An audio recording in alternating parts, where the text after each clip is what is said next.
Hi guys, তোমাদের আজ আমি স্বাধীনতা দিবসের অচেনা গল্প, যে স্বাধীনতার পেছনে ছিল অগণিত কান্না।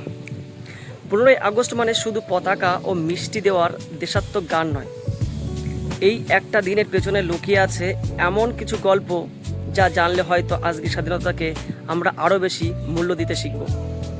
1947 সালে 15ই আগস্ট ভারত ব্রিটিশ শাসন থেকে স্বাধীন হয়, কিন্তু স্বাধীনতার সেই সকাল সবার কাছে আনন্দে ছিল না। কারণ স্বাধীনতার সঙ্গে সঙ্গেই এসেছিল দেশভাগের ভয়াবহতা। ভারত ও পাকিস্তান আলাদা হয়ে গেল, আর অসংখ্য মানুষ রাতারাতি নিজের বাড়ি, জমি, গ্রাম, এমনকি পরিচিত মানুষকে ছেড়ে অজানা পথে পাড়ি দিতে বাধ্য হলেন। ভাবুন তো, যে বাড়িতে একটা পরিবার প্রজন্মের পর প্রজন্ম থেকেছে, সেই বাড়ির দরজা একদিন বন্ধ করে শুধু কয়েকটা কাপড় আর সামান্য জিনিস নিয়ে রওনা দিতে হচ্ছে।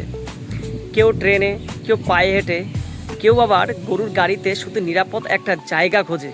ইতিহাসের এই অধ্যায়কে আমরা সাধারণত দেশভাগের এক উদ্বাস্তু সংকট হিসেবে জানি, কিন্তু এর পেছনে ছিল মানুষের ব্যক্তিগত অসংখ্য দুঃখ, বিচ্ছেদ আর অনিশ্চয়তা। আর একটা বিষয় অনেকেই জানে না, স্বাধীনতা আর প্রজাতন্ত্র এই জিনিস এক নয়।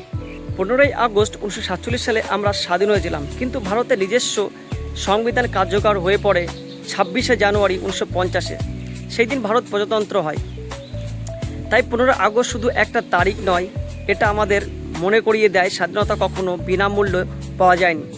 অসংখ্য স্বাধীনতা সংগ্রামী জেল খেটেছিল, নির্যাতন সহ্য করেছিলেন, পরিবার থেকে দূরে থেকেছেন, কেউ কেউ নিজের জীবন পর্যন্ত দিয়েছেন। তাদের স্বপ্ন ছিল এমন একটি ভারত যেখানে মানুষের নিজেদের অধিকার নিয়ে মাথা উঁচু করে বাঁচবে।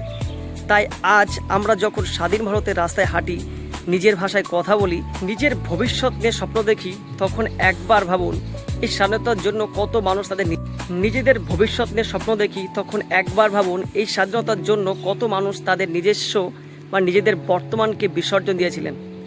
আর স্বাধীনতার আসল সম্মান শুধু পতাকা হাতে ছবি তোলা নয়। স্বাধীনতার আসল সম্মান হলো অন্যর অধিকারকে সম্মান করা, দেশকে পরিষ্কার রাখা, সততার সঙ্গে নিজের কাজ করা এবং দুর্বল মানুষের পাশে গিয়ে দাঁড়ানো, এবং এমন একটা ভারত গড়ার চেষ্টা করা যেখানে কোনো মানুষ শুধু পরিচয়ের কারণে অবহেলা না হয়।